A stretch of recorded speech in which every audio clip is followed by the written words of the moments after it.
Olá, municípios de Rondônia enfrentam o estado de calamidade em função das cheias, que já atingiram índices os mais graves dos últimos 100 anos. Quem conversa conosco sobre as possibilidades de ajuda a essas populações é o senador Assir Gurgax, que tem ido sistematicamente ao plenário aqui do Senado Federal relatar esses problemas e solicitar a ajuda das autoridades. Não é isso, senador?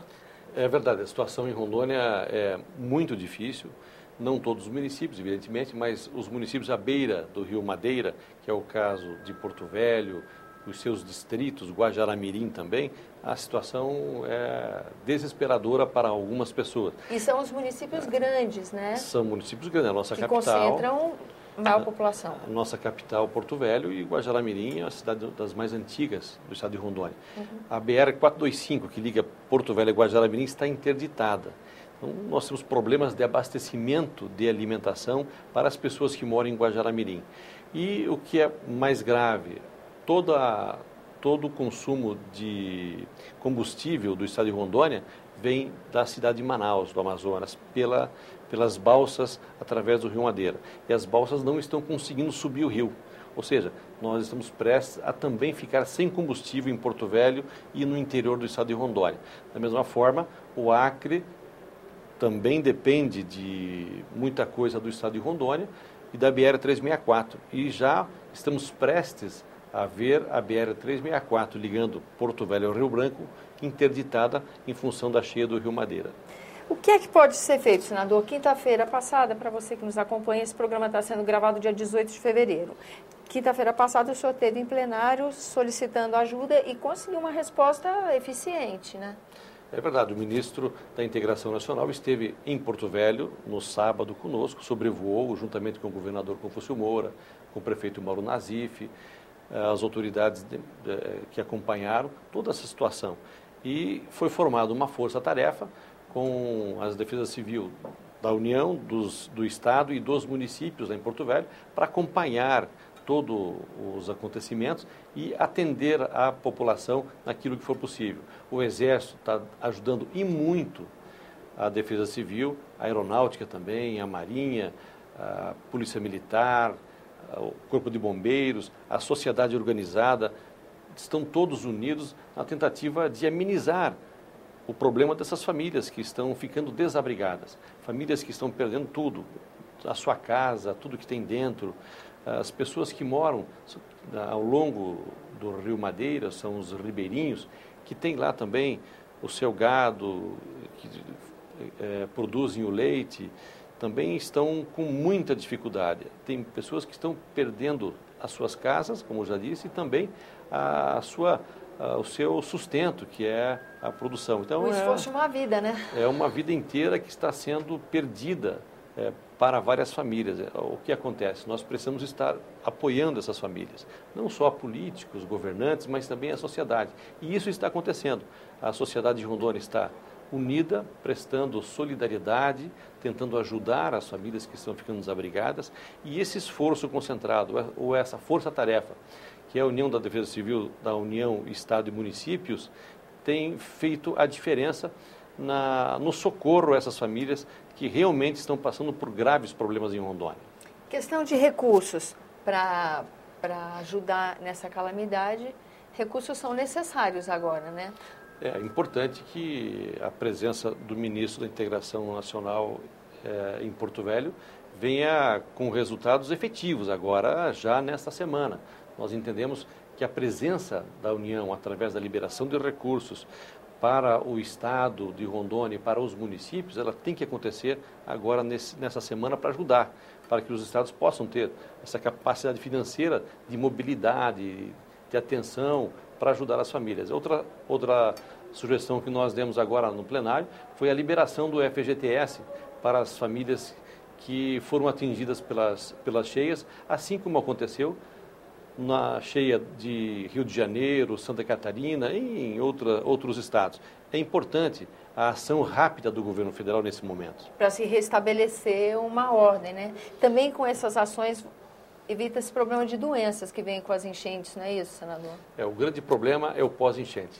E aí terá que haver uma ação muito forte das secretarias municipais de saúde do Estado e o apoio do governo federal para dar assistência às famílias.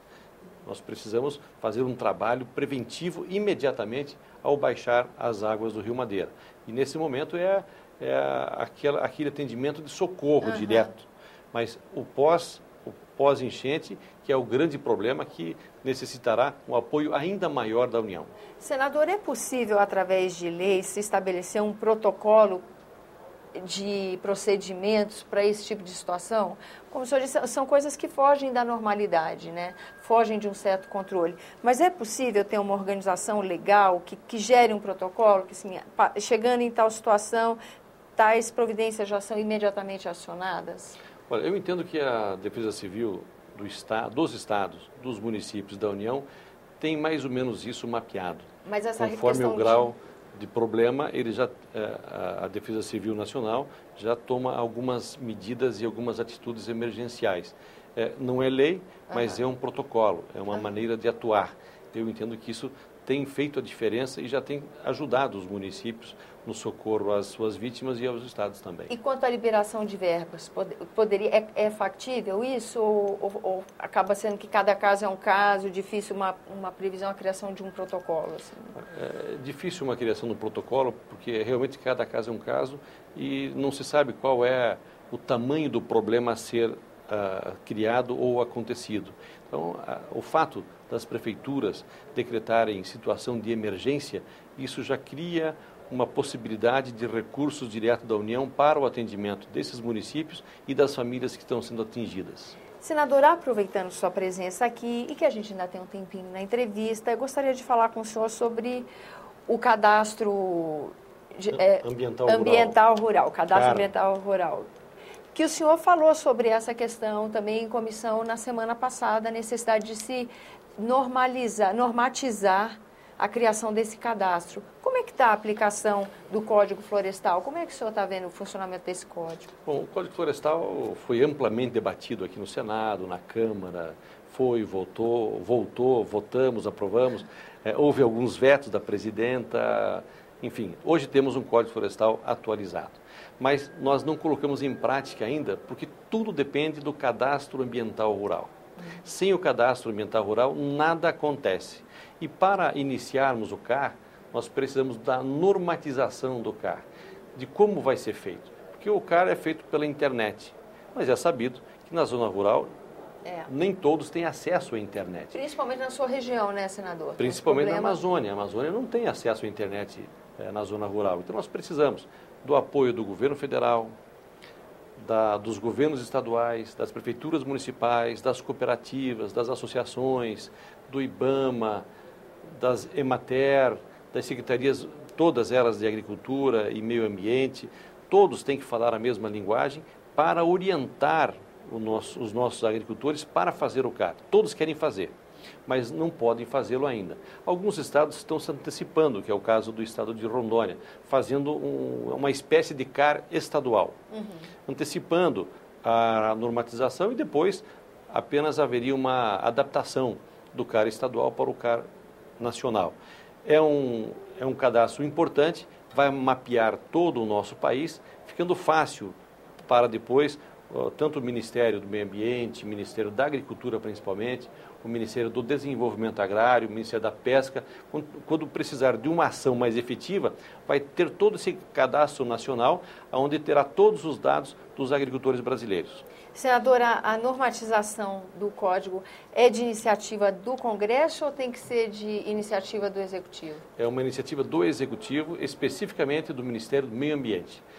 Na audiência pública que tivemos semana passada, nós cobramos do meio ambiente uma resposta efetiva de como está o CAR, como está a normatização. O Ministério do Meio Ambiente já comunicou que enviou uma minuta para a Casa Civil já enviou para o Ministério da Agricultura. O Ministério da Agricultura encontrou falhas na elaboração dessa normatização, devolveu para o Ministério do Meio Ambiente. Nós estamos aguardando agora que o Ministério do Meio Ambiente conclua essa normatização, possa passar a valer lei e a partir daí nós possamos iniciar a efetivação, ou seja, iniciar todo o procedimento que tem no Código Florestal brasileiro. Senador, muito obrigada pela sua presença aqui no nosso programa. Eu que agradeço. A você que nos acompanha, muito obrigada pela atenção. Esse é o programa Argumento. Eu sou Tânia Horman e você pode participar do nosso trabalho enviando sugestões ou críticas para 0800 61 2211, ligação gratuita, ou acessando www.senado.leg.br/TV. Até a próxima.